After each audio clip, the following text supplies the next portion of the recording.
edition of the SoCal Prep Report. I'm Rich Estrella, along with Bob Gibson and Randy Rosenblum, and we're certainly glad you joined us tonight.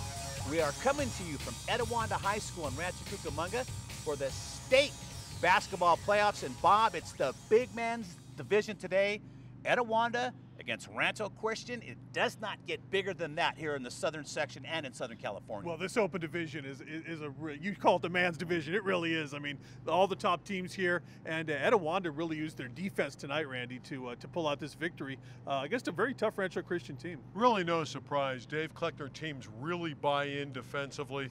Best defensive man-for-man team in Southern California. And down the stretch, they got some great productivity from the senior guard, Cameron Pierce, going to Cal Poly San Luis Obispo, knocked down some shots. Bob, this was, and Randy, this was a super track meet, too, at one point. These guys were eyes bugged out, giving it their all. They want to get to that state final. Well, there's so many great teams here in this open division, right? As we saw in that CIF tournament that went on. I mean, these are all good teams. These are two teams that didn't quite make it to that round. But again, we see a matchup tonight where the size of Rancho Christian, I think, kept them in this basketball game. But again, at the end, it was just that pesky defense from the Eagles. It's an interesting tournament. It's a replay of the Southern Section finals, really, because it's all the same teams.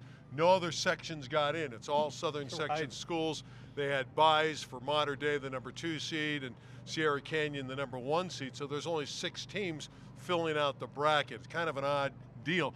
The one thing that strikes me about Rancho Christian falling tonight to Etiwanda is that Evan Mobley, their star player, their All-American, loses his final 3 games as a senior.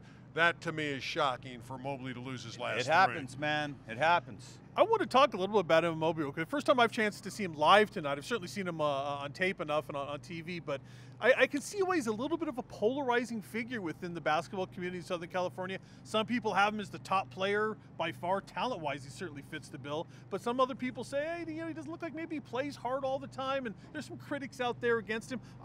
Watching the young man tonight, I think he just hasn't really grown into his body 100%. Here's a 17-year-old kid, I think, who still has some growth to do, and I think his best basketball days are certainly ahead of him. Well, there's moments. He had a phenomenal block tonight in the 4th quarter, and an interesting slam dunk where he went down the lane and jammed it home. But you're right. Right now he's a model of inconsistency, but there are moments when he is really terrific, and that 7-foot frame is something that USC is salivating over. Yeah, they're going to see what happens with it. Guys, we got to move on. We got so much to get to. Let's keep it moving, but Evan Mobley looks really good to me. Let's take a look at some other scores from the night and see what's been going on in the playoffs.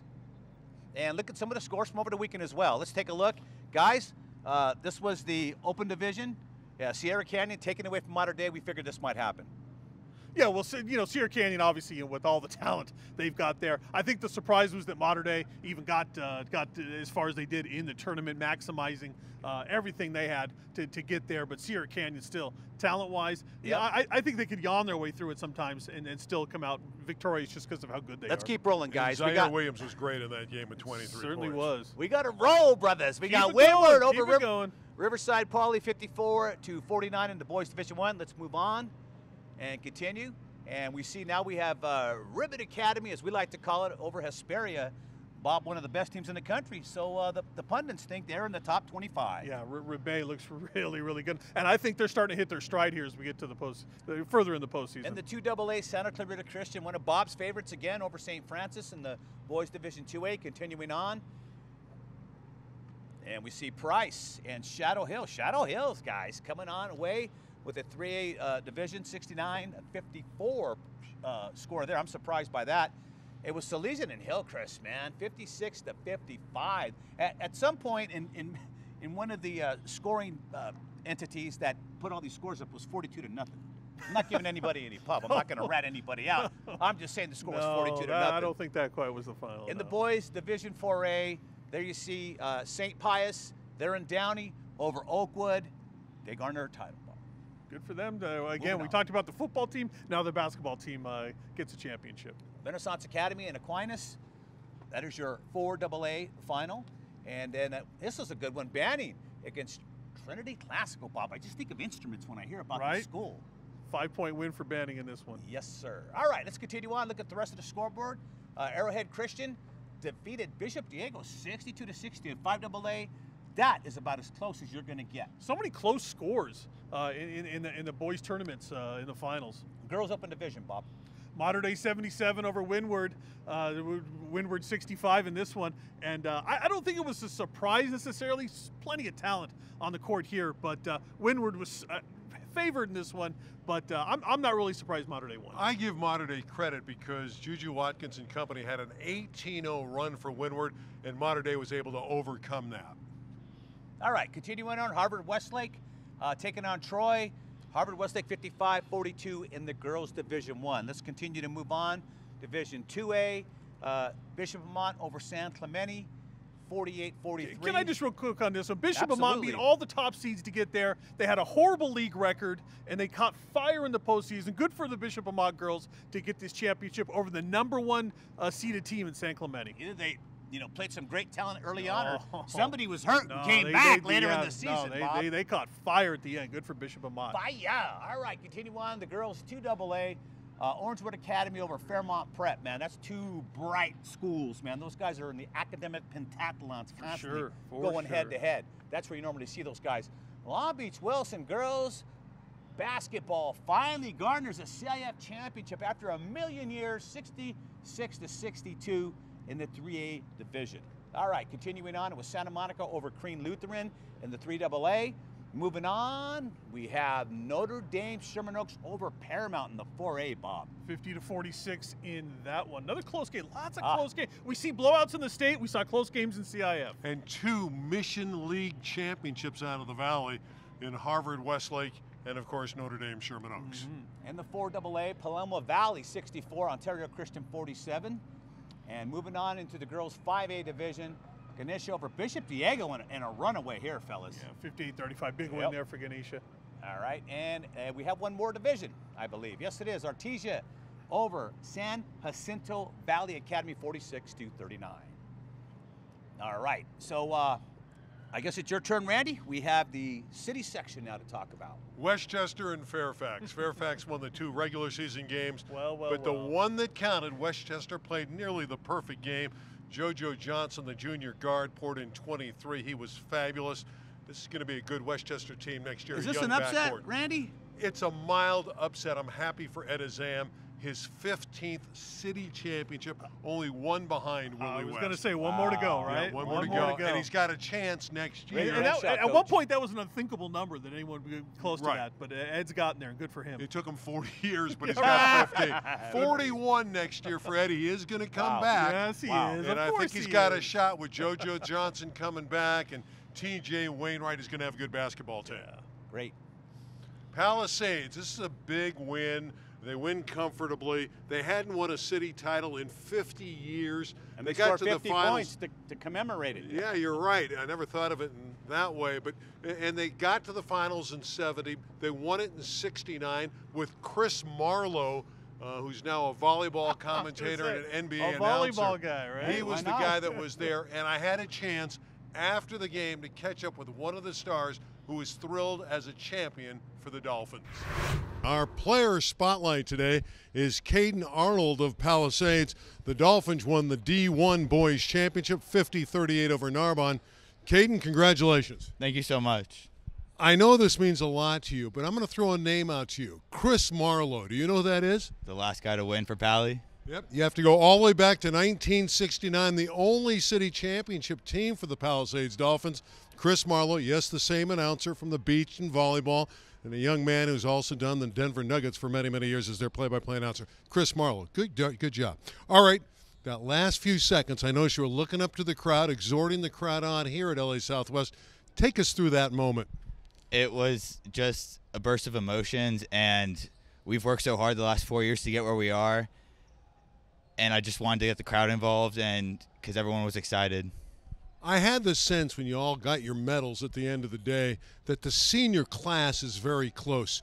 Talk about that senior class and some of the guys you've worked with for so long to get a title.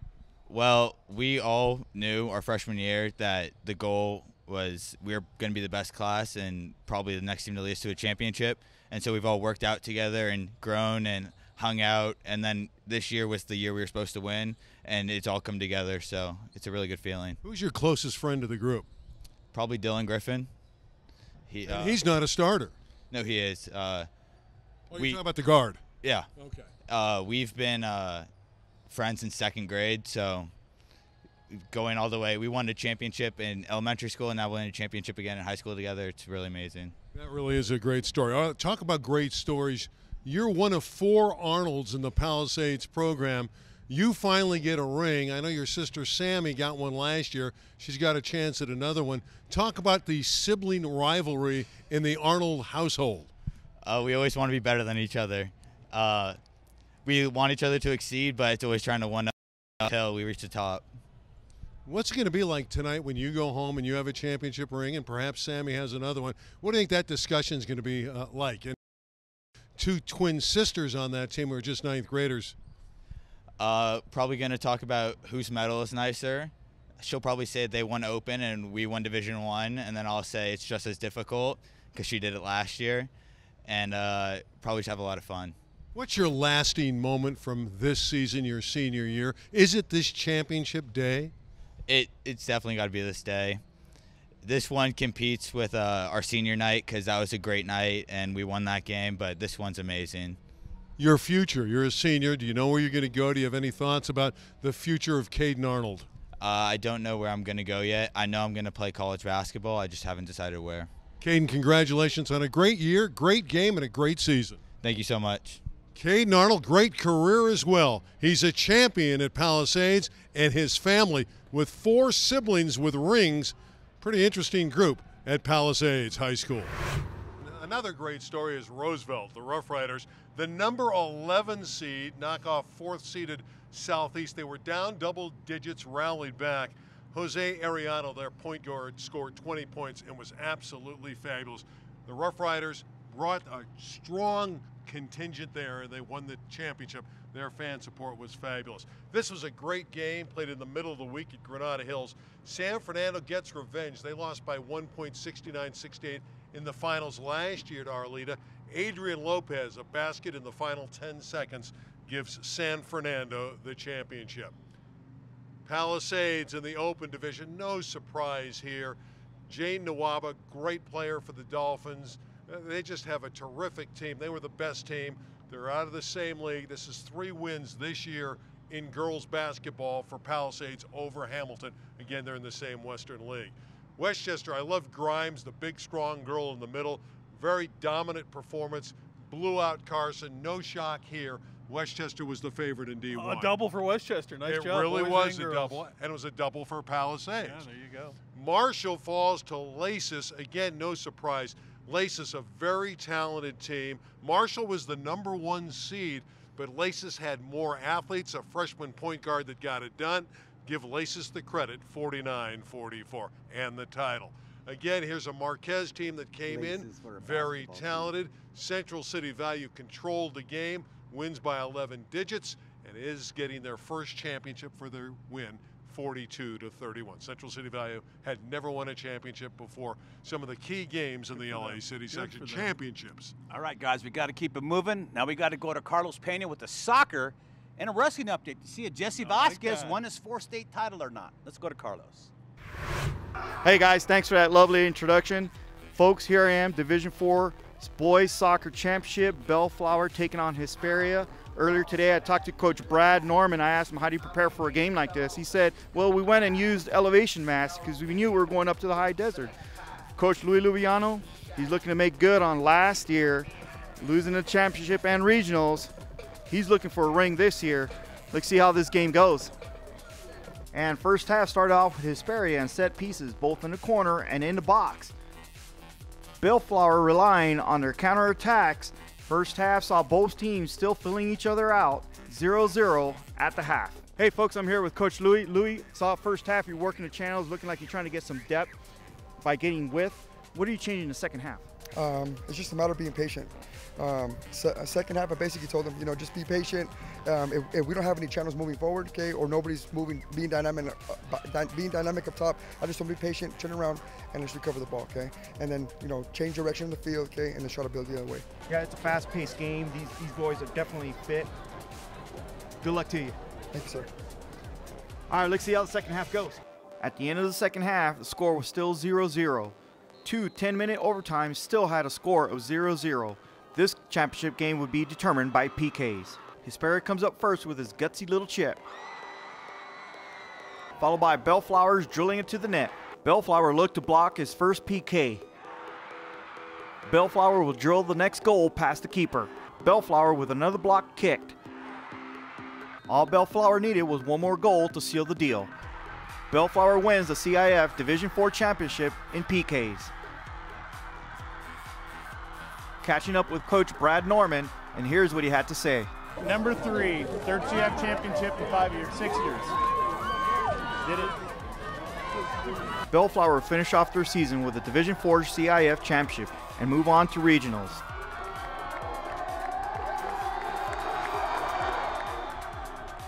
Now let's take a look at some of the other champions from around Southern California.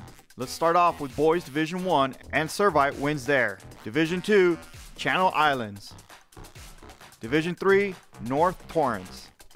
Division IV, Bellflower. Division V, Oak Hills. Division VI, Dunn. And Division VII, Foothill Tech. Moving on to girls in Division I, Santiago wins. Division II, Miracosta. Division III, Chaminade. Division IV, Bloomington. Division V, Beaumont. Division VI, Gabrielino. And finally, Division VII, Linfield Christian. Congratulations to all the CIF soccer champions. And now a quick update on Excelsior Charter's Jesse Vasquez, who became a 4-time state champion in wrestling. Vasquez becomes just the 4th board wrestler in 47 years to capture 4 state championships. He now joins the likes of Daryl Vasquez, Clovis Justin Mejia, and Clovis Seth Nevels. Congratulations to Jesse Vasquez, 4-time state champion wrestler. Folks, that's all the updates I have. Back to you guys. Thanks a lot, Carlos, man. It's incredible. Jesse Vasquez from Excelsior winning 4 state titles in the 48-year history of the state wrestling tournament. Only 4 wrestlers have ever won 4 state titles.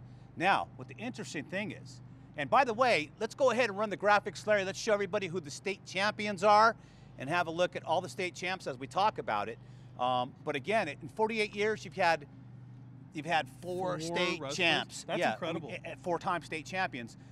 Coming up next year, there's a possibility that there's going to be there's 3 more guys out there that have won 3 already, and they have a chance next year to have 3 guys in 1 year win their 4 state championships. You know what's always That's amazing something. about that is you see these guys because they'll change divisions. Yes. So when they win 4 state titles, it's not necessarily at the same weight division. Heck They go no. up and they still win championships.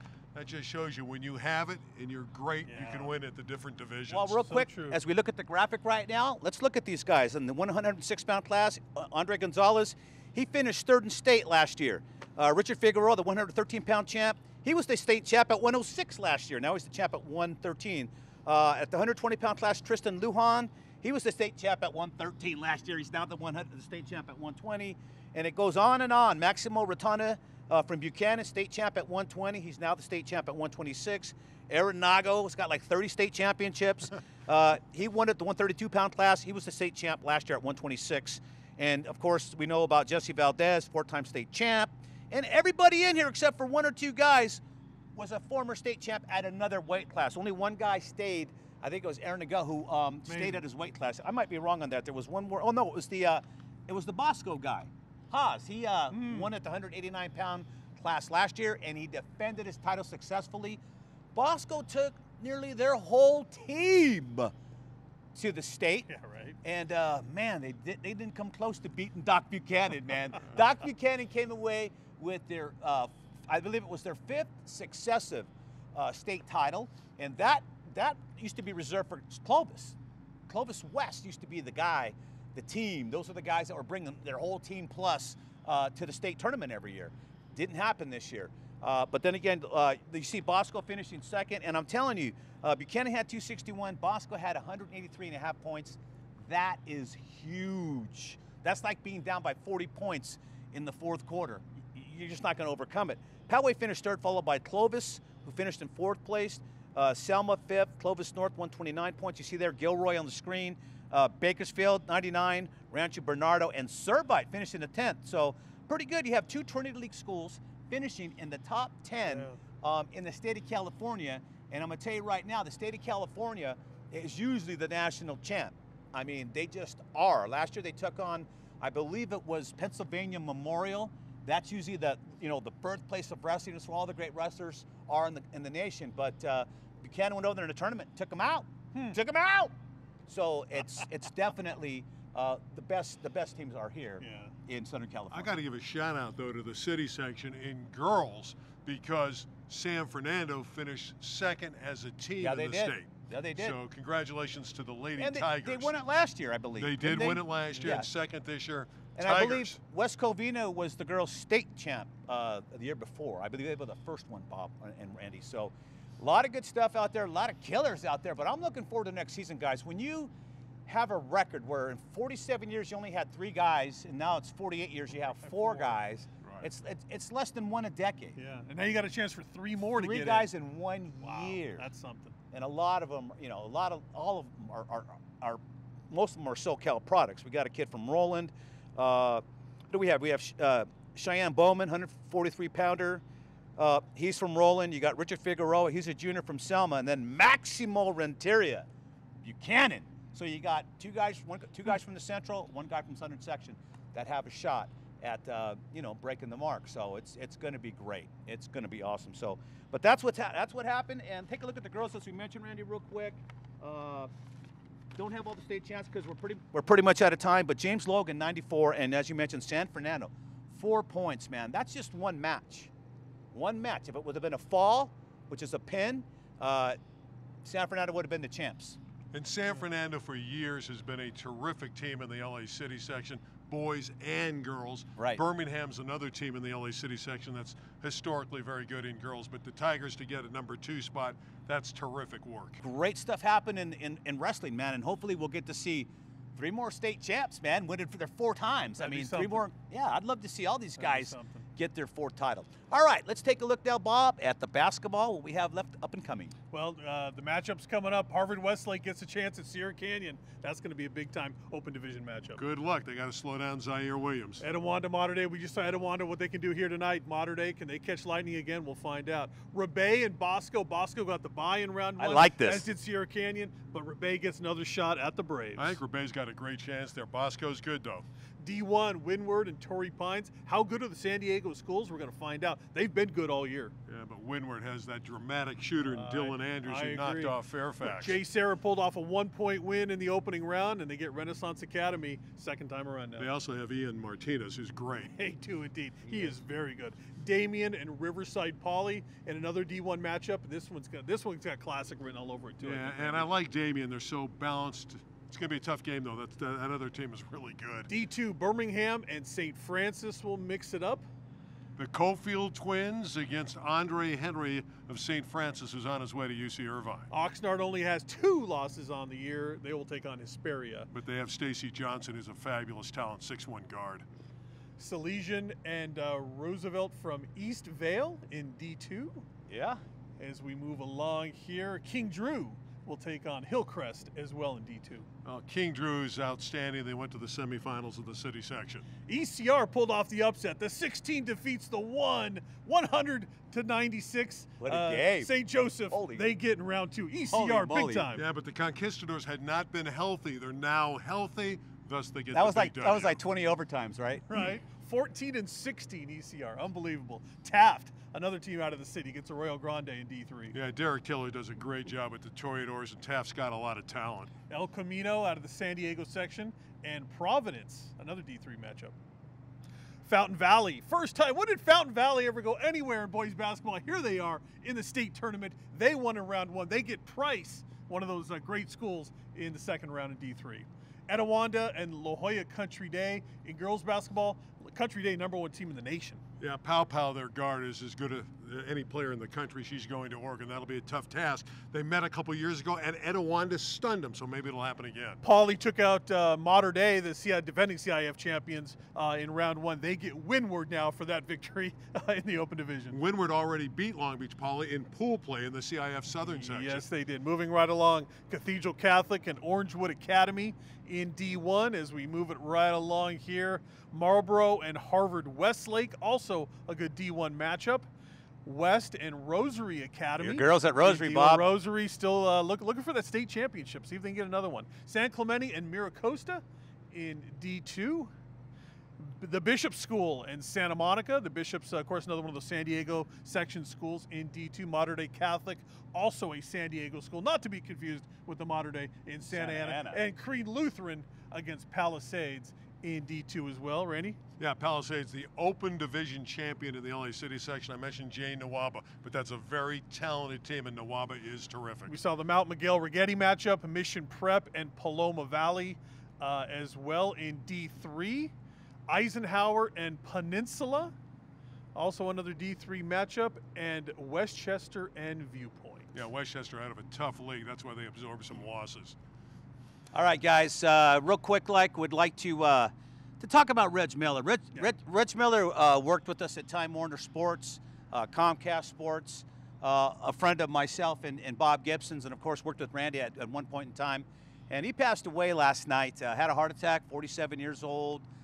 Reg, got married, moved out to Minnesota, was working out there, lived with a bunch of Vikings, man, near the neighborhood he moved into, Minnesota Vikings. He had grown a beard, and he fit in real well in Minnesota, actually. But for those California guy. A lot of you people out there know Reg Miller. He was a big fixture in the San Gabriel Valley in sports. Everybody loved Reg. He worked with us at Prep Sports Night Live. We had a live program every Friday. Reg was a great contributor to that show, and just a fantastic human being. Reg's just a great guy, and you could see why the sports world here in Southern California, especially in the prep world, is mourning his loss. I mean, Reg did everything from the preps to the pros, but he was a real professional and just a great guy. Well, and the tributes continue to pour in on Twitter, and I was glad to see that because a lot of people came out of the woodwork and said, I remember Reg, I remember the work he did, I remember the passion he showed for it, and he really did have all that. Reg loved covering local sports. He really enjoyed covering that San Gabriel Valley area, and boy, he had it dialed in there for a lot of years with a lot of those other reporters out there in the SGV. But Reg really had it dialed in for a while, and it was fun. I got a chance to call one of my favorite memories. I got a chance to call the Mater Dei Olu game back when Olu snapped Mater Dei's long league winning streak. That was a call that Reg Miller and I had together. I enjoyed your guys' locker room segment you guys were doing too. We used to bust those lockers up in the studio. Reg in the locker room segment was classic. There's just a ton of Reginald Miller stories, and Armand Talegian and Fred Robledo from the Tribune have a lot of them because Reg was a TV guy out in the San Gabriel Valley area, and they were the scribes. But there's nobody out there like Reg Miller, and his passing has just touched us all, man. It's been a rough day. Didn't even want to come in today. Let's not forget the fact that he was a great father. Yeah, absolutely. And leaves 3 boys and a wife behind.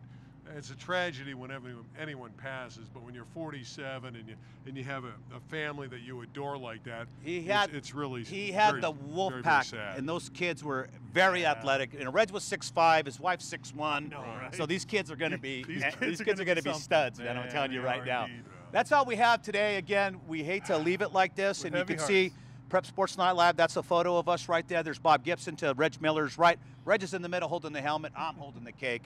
And, of course, Alzante got in this photo. But anyways, that's it for this week. We'll come back next week. We'll have more from the state basketball playoffs, and we'll be on location once again. And, Bob, you got some baseball stuff coming up. And Randy's just a maverick. He'll just do whatever he wants. We'll see what he comes up with. On behalf of Randy Rosenbluth. I was going to call him Retier again.